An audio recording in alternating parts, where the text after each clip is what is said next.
হালিশহর পৌরসভায় পৌর প্রতিনিধিদের গণ ইস্তফা।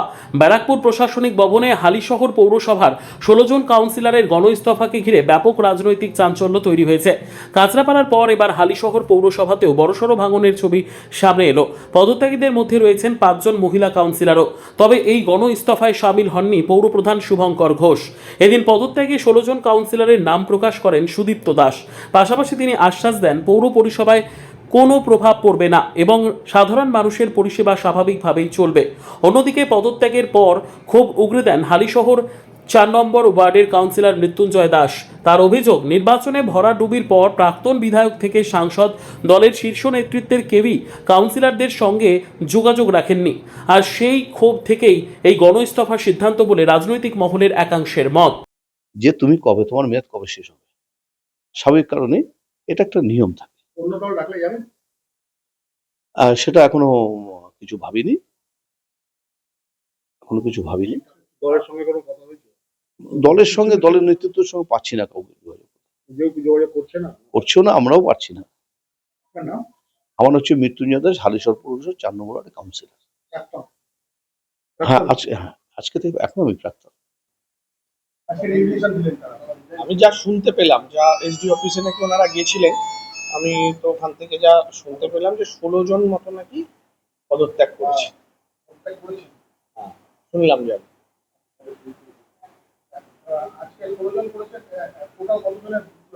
23 জন কাউন্সিলর, 23টা ওয়ার্ড, 16 জন কাউন্সিলর পদত্যাগ করলো। বাকি কতজন রইল? 16 আর 7 জন। তার মধ্যে এই চেয়ারম্যান ভাইস চেয়ারম্যান রয়েছে? ভাইস চেয়ারম্যান কে ছিল? হিমানিশ। ভাইস চেয়ারম্যানও তো পদত্যাগ করেছিল শুনছি। চেয়ারম্যান আছে না, চেয়ারম্যান করেনি। 23 জনের মধ্যে এতজন হলো তো সম্ভবত এখন আপনাদের দেখতে হবে সরকার কি নির্দেশিকা দেয়, কারণ তো বোর্ড ভেঙে গেল। তাই তো, মানে আমি অ্যাকচুয়াল পুরো বিএম একটা বলতে পারছি না, কিন্তু বোর্ড ভেঙে গেল। এবার সরকার যেরকম নির্দেশ দেবে গভর্নমেন্ট সেই অনুযায়ী করতে হবে। কজন সিআইসি আছে? চেয়ারম্যান, ভাইস চেয়ারম্যান আর সিআইসি পদত্যাগ করলে এখন আমি সেটা বলতে পারছি না যে তার মধ্যে সিআইসি কতজন আছে, সেটা দেখতে হবে। এখনো তো এই তো দুপুরবেলা নাকি হলো শুনলাম যা। তা এবার মোট কথা হচ্ছে 16 জন কাউন্সিলর আছে। এবার তার মধ্যে কে সিআইসি ভাইস চেয়ারম্যান আছে জানি, এবং সিআইসি কে আছে আমি বলতে পারছি না। যে পৌরসভা 16 জন পদত্যাগ করলেন, সেই পৌরসভা পৌরপ্রধানকে খুঁজে পাওয়া যাচ্ছে? দীর্ঘদিন ধরেই তো খুঁজে পাওয়া যাচ্ছে না, ভোটের পরের দিন থেকে।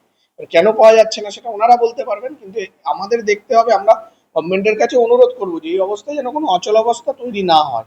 যদিও আমরা সেটা করতে দিচ্ছি না। আমরা ইও সাহেবকে নিয়ে পৌরসভায়, যার জন্য নিয়মিত পৌরসভায় আসছি, বসছি, যাতে মানুষের পরিষেবা কোনো মতে থেমে না যায়, থেমে যায়ও নি।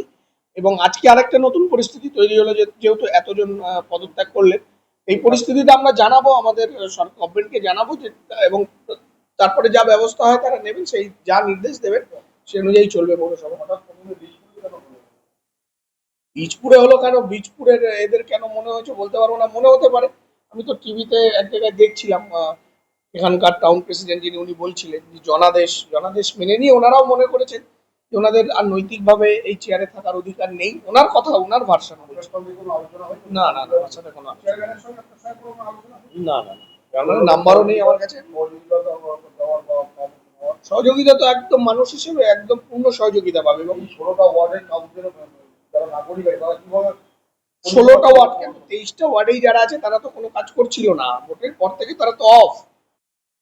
হিমানিশ ভট্টাচার্য, প্রবীর সরকার, মৃত্যুঞ্জয় দাস, বাসুদেব সাহা, দীপঙ্কর চক্রবর্তী, পারমিতা দাস, প্রণব লোহ, মমতা সাউ, বিশ্বজিৎ দাস, প্রিয়াঙ্কা বিশ্বাস, শর্মিষ্ঠা সরকার, পার্থ সাহা, অশোক যাদব, জিয়াউল হক, লীলা সাহা, এই শুনছি যে এরা নাকি পদত্যাগ করেছে। বাকি যারা রইল তারা কি পদত্যাগ করবে এমন কোনো আশঙ্কা করছেন?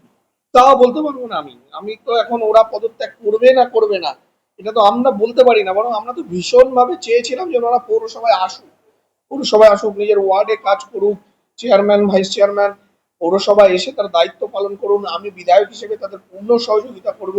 যৌথভাবে পৌরসভা, বিধায়ক যৌথভাবে শহরকে চালাবে, কিন্তু তারা তো সে আহ্বানে সাড়া দিলেন না, এলেন না। এই যে ইস্তফা, এটা কি আপনাদের দলে ফেরার একটা কৌশল? দলে ফেরার কৌশল কোনো, দলে ফেরার সিদ্ধান্ত শেখ রতনের রিপোর্ট, পিবি নিউজ।